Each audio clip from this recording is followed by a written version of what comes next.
오늘도 주님의 은혜 가운데 이곳에 오신 여러분들을 환영하고 축복합니다. 인생의 10%는 당신에게 일어나는 일이고 90%는 당신이 그것에 어떻게 반응하는 것이다. 그것에 어떻게 반응하는가 하는 것이다 하는 거. 미국의 그 유명한 강해 설교 목사인 찰스 스윈들이라고 하는 분이 그런 이야기를 했습니다.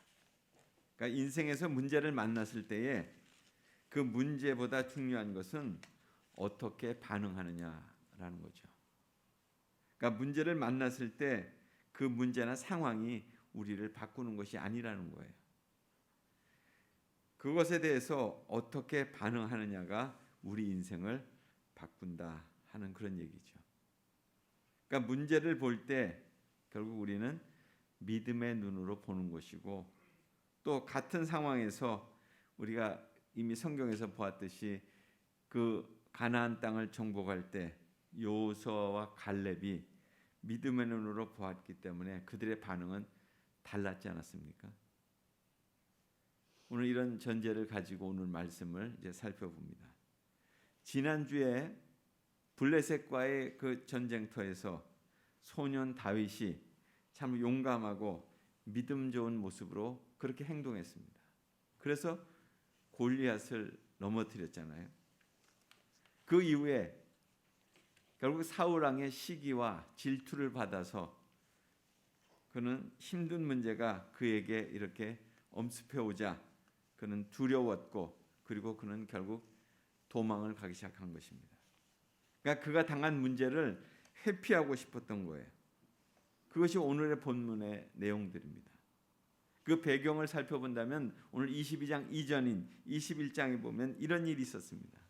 도망가다가 사울의 미움을 받아서 도망가다가 다윗이 노비라고 하는 그런 지방에 가게 되고, 그리고 거기에서 먹을 것도 제대로 먹지 못하고 허기진 채로 있게 됐을 때 그는 제사장 아히멜렉을 찾아갑니다. 그리고 먹을 것을 좀 달라고 요청하죠. 그래서 제사장인 아히멜렉이 제사장들만 먹을 수 있는 그 떡, 진설한 떡을 이제 주게 됩니다. 그리고 그것을 먹고 기운을 차린 다윗은 사울이 또 자기를 쫓아올 것 같다는 두려움 때문에 그는 거기에 머무를 수가 없었습니다. 그래서 그는 가드 왕 아기스에게로 찾아갑니다. 그러니까 자기를 좀 거기서 의탁하려고 한 거죠. 거기에서도 사실 안심할 수 없었던 것은 자기가 어떤 존재인지를 그 사람들이 알아차린 거예요. 그 신하들이. 가드라고 하는 곳은 블레셋의 한 도시 국가였거든요. 그러니까는 자기의 동족인 블레셋 장수를 물론 넘어뜨린 다윗이 찾아왔다는 것에 대해서 좋아할 리 없겠죠. 그래서 그를 죽이려고 하자 그는 거기서 이상한 행동을 합니다. 돌발적인 행동을 하는 거예요. 살아남기 위해서 미친 척하면서 침을 흘리면서 그렇게 있다가 거기서 또 도망을 치게 됩니다. 그리고는 오늘 말씀에 보았듯이 아둘람 굴이라고 하는 곳으로 가게 돼요. 그 아둘람 굴로 다윗이 이렇게 돌아왔다는 소식이 알려지자 그의 부모가 찾아왔습니다. 또 2절 말씀에 보니까 결국 환난 당한 자와 빚진 자와 마음이 원통한 자와 뭐 이런 사람들이 다 그에게 모였다고 그랬습니다. 그러니까 사회적으로 버림받고 억울한 누명을 쓰고 사울의 통치하에서 그 어떻게 보면 적응하지 못하는 사람들이 그 다윗에게 다 몰려왔다는 거예요. 그렇게 모여든 사람이 400명이나 됐다는 거죠. 그러니까 그들은 어쩌면 도망자 생활을 하고 있는 이 다윗에게는 든든한 후원자처럼 여겨졌어요. 그럼에도 불구하고 다윗은 그들이 있다고 해서 마음이 안심된 건 아니죠. 여전히 사울은 자기를 향해서 칼날을 뻗고 있고, 그래서 늘 불안한 마음이 있었습니다. 그래서 이런 사람들이 주변에 몰려 있다고 하는 것이 도리어 사울 왕에게 자기의 위치가 더 노출된다, 이런 생각을 했는지도 몰라요.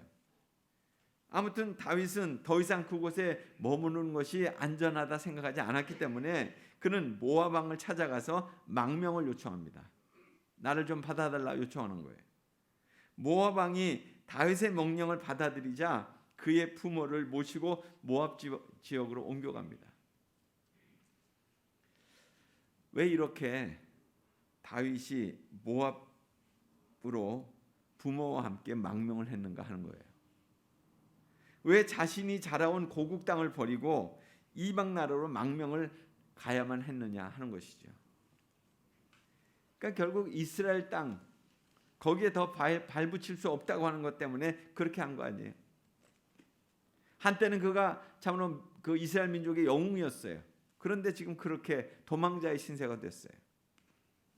자신을 따르는 400여 명의 사람들이 있다고 하더라도 결국 자신의 힘으로 사울 왕과 싸워서 이길 수 없을 뿐만 아니라 자신이 겪고 있는 이 험난한 상황을 극복할 용기조차도 자기는 지금 갖고 있지 않은 거예요.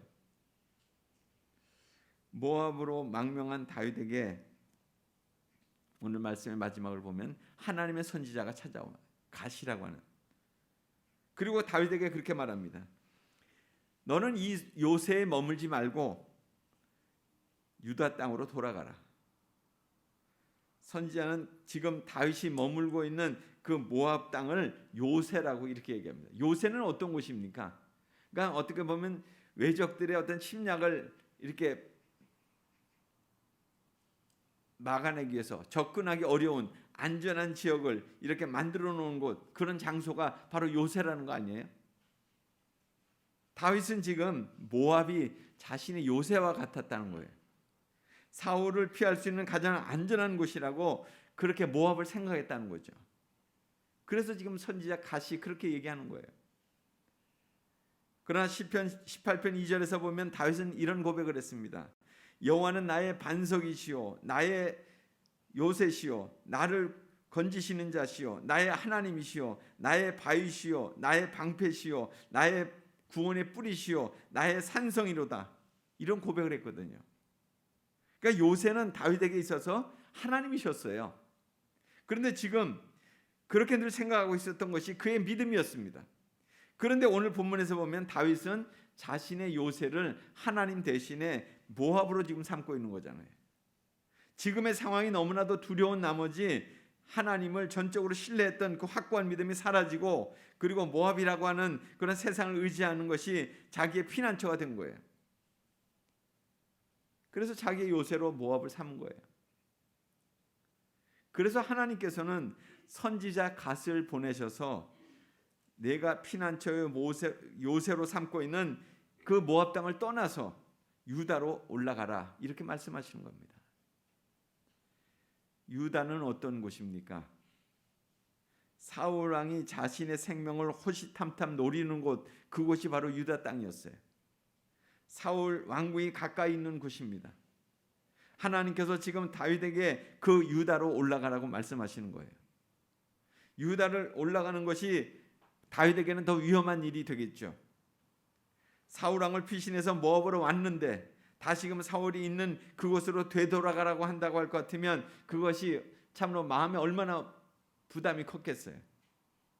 아직도 사울은 자신을 죽이려고 혈안이 되어 있는데도 말입니다. 그러나 다윗은 하나님의 말씀을 듣고 그리고 곧바로 모압을 떠나서 유다로 갑니다. 오늘 다윗이 떠나 헤렛 수풀에 이르니라. 그러니까 유다 땅에 갔다는 거예요. 말씀에 순종해서 갔다는 거죠. 그런데 오늘 본문은 바로 이 6절에서 이렇게 이어가고 있어요. 사울이 다윗과 그와 함께 있는 사람들이 나타났다 함을 듣고 이제 사울은 다윗을 죽일 기회가 왔다고 생각한 거죠. 다시 이방 땅에서 우리에게 왔구나. 다윗이 모압을 떠나서 유다로 돌아가는 것은 분명히 더 큰 위기와 어려움이 예견되는 그런 길이었어요. 그럼에도 하나님께서는 그 길을 가라고 그에게 말씀하신 거죠. 왜 그랬을까요? 왜 하나님께서는 당신의 사랑하는 자가 평안하게 생활하는 그 모압을 떠나서 참 어려움이 기다리고 있는 그 유다로 왜 가라고 하셨을까 하는 것입니다. 거기에는 분명한 이유가 있었어요.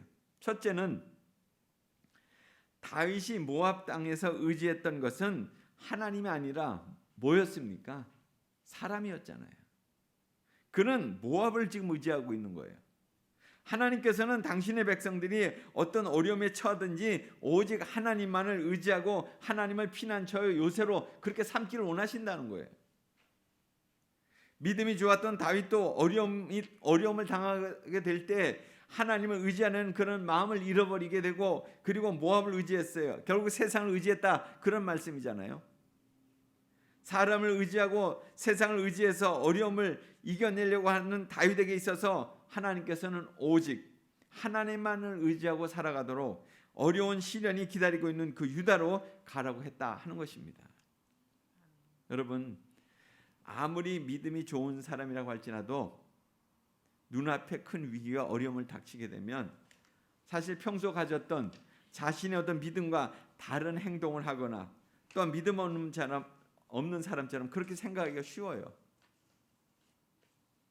그럴 때 하나님께서는 우리에게 믿음의 모습으로 돌아오도록 우리를 인도하시는데 그 인도하시는 길이 아주 넓고 편한 좋은 길이 아니었고 더 어렵고 힘든 길을 만나게 할 때도 있다는 사실을 우리가 오늘 말씀을 통해서 보게 됩니다.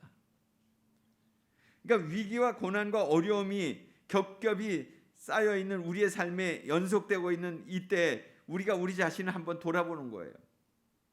왜 이렇게 됐을까? 점점 더 어떻게 보면 참 이렇게 힘든 가운데로 내 삶은 자꾸 이렇게 빠져들어가고 있는 거 아닌가? 그럴 때 지금 내 삶은 정말 바른 믿음 위에 서 있는 것인가? 내가 살아온 시간이나 나의 생각이 정말 믿음의 근거에서 그렇게 살아온 그런 시간들이었는가? 우리는 조용히 자신의 모습을 되돌아봐야 하는 거죠. 성찰하는 시간을 가져야 하는 거죠. 두 번째로 하나님께서 다윗을 위기가 기다리고 있는 유다로 보내신 것은 그 위기를 회피하지 말고 직면케 하기 위해서 그렇게 했다는 거예요. 위기를 피함으로써 사라지는 것이라고 할 것 같으면 당연히 피하는 것이 뭐 최선책 아니겠어요? 굳이 그렇게 맞닥뜨릴 필요가 없잖아요. 그러나 피한다고 해서 풀어지는 문제가 아니라면 결국 정면 돌파를 해서 승부를 걸어야죠. 다윗은 이미 사무엘 선지로부터 사울왕 다음으로 내가 이제 이스라엘을 다스릴 그 왕이 될 것이다 하는 기름 부음을 받았잖아요. 그가 이스라엘을 떠나서는 안 될 존재예요. 이스라엘을 떠나서 모압의 요새를 틀고 그리고 거기에 자리를 잡고 있다고 할 것 같으면 나중에 왕이 되었을 때 이것이 얼마나 다윗에게 있어서 정치적인 큰 오점이 되겠어요. 너 거기 있었잖아. 너 어려울 때 거기 살았잖아. 뭐라고 백성들에게 얘기하겠습니까? 그래서 하나님께서는 서둘러 선지자 갓을 보내서 그를 데려오신 거예요. 문제를 회피하지 말고 직접 맞닥뜨려 싸우도록 하기 위해서 데려오신 거예요. 물론 다윗은 피하고 싶었겠죠. 사울왕과 싸운다고 하는 것이 너무나 힘들었을 거예요. 다윗에게는 권력이 없지만 사울은 권력이 있잖아요. 병사가 있고 막강한 권력을 가진 사람이었습니다. 다윗에게는 400명의 어떤 따르는 무리가 있었지만 사울에게는 어땠습니까? 아주 막강한 정예 부대와 같은 그런 군사들이 있었잖아요. 그들과 싸운다고 하는 것은 도저히 불가능한 일이죠. 그런데도 하나님께서는 다윗을 불가능한 상황 가운데로 그냥 계속 몰아넣어서 싸우도록 하시는 거예요. 다윗은 이미 그런 경험이 있었어요. 골리앗과 싸울 때가 바로 그런 거 아니었습니까? 그때도 다윗에게는 골리앗과 싸울 만한 힘과 어떤 능력이 있었던 거 아니에요. 그는 오직 여호와 하나님의 이름을 의지해서 결국 믿음으로 나가 싸웠고 결국 승리한 거예요. 하나님께서는 지금 다윗이 골리앗과 싸울 때 가졌던 그 믿음의 자리로 되돌아오기를 원하시는 거죠. 골리앗과 싸울 때 모든 이스라엘 백성들 참으로 두려움에 떨고 있었어요. 그러나 다윗은 가만히 앉아 있을 수 없었죠. 그래서 골리앗과 싸우러 나간 거 아니에요? 정면 돌파하기 위해서 나간 거죠.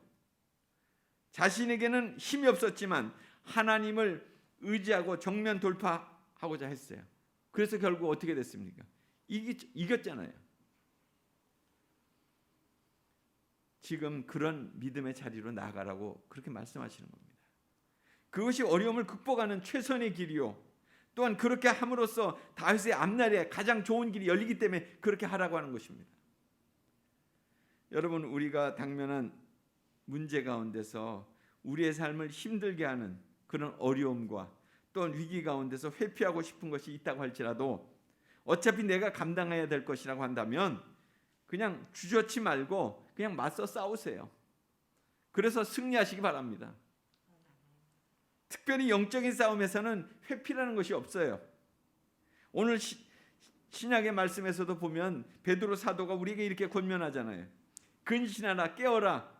너희 대적 마귀가 우는 사자같이 두루 다니며 삼킬 자를 찾나니 너희는 믿음을 굳게 하여 저를 대적하라. 믿음을 굳게 하여 저를 대적하라. 마귀를 대적하라. 우리의 영적 싸움의 상대인 마귀는 결코 우리를 가만 내버려 두지 않습니다. 끊임없이 우리를 공격하기 위해서 접근하고 있어요. 굶주린 사자와 같이 울부짖으면서 우리를 집어삼키려고 찾아다니고 있어요.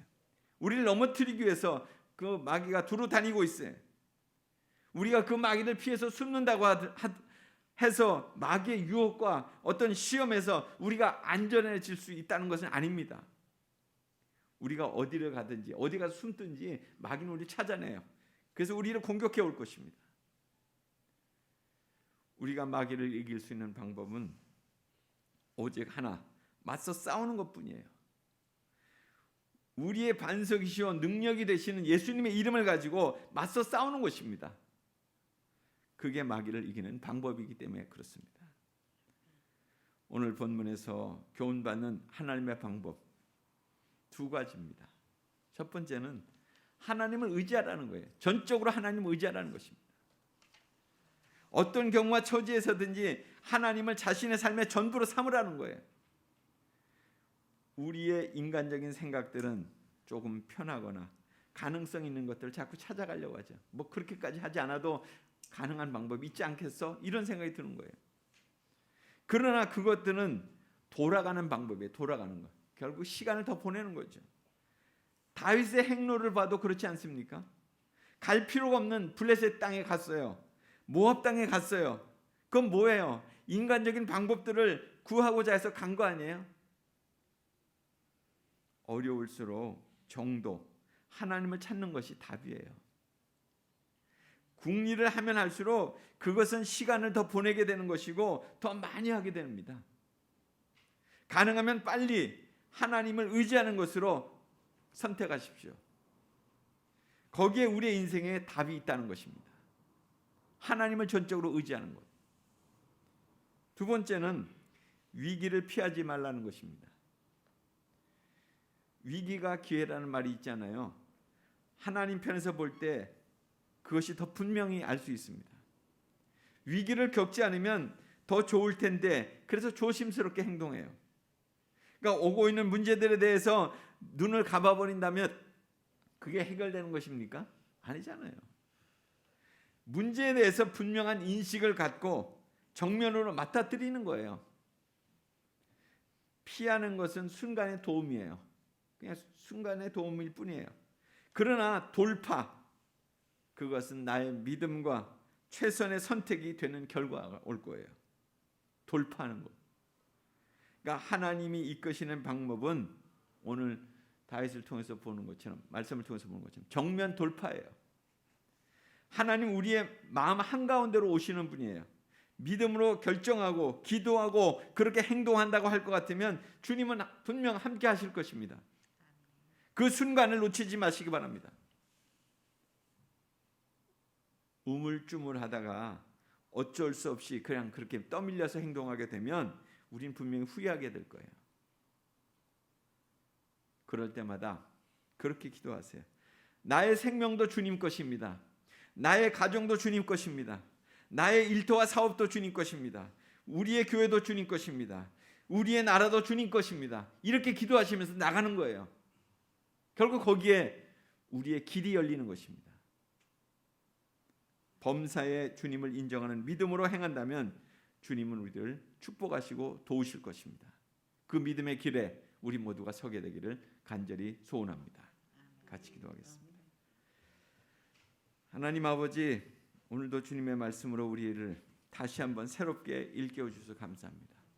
정말 하나님만을 전적으로 의지하고 또 그 믿음을 가지고 정면 돌파하는 그 믿음을 통해서 하나님의 살아계심을 경험하고 또 하나님의 함께하심을 경험하고 하나님의 역사하신 그 은혜를 하나님 다시금 힘입고 나가는 하나님 믿음의 사람들이 되게 하옵소서. 오늘 다윗이 한때 영웅이었다가 또 이렇게 도망자가 되었다가 다시금 하나님의 말씀 앞으로 불려나와 새로운 그 믿음의 길을 걸어간 것처럼 하나님 우리도 그렇게 하나님 이 어렵고 힘든 세대를 하나님 믿음으로 행진하는 하나님의 백성들 되도록 축복해 주옵소서. 예수님 이름으로 기도드리옵나이다. 아멘.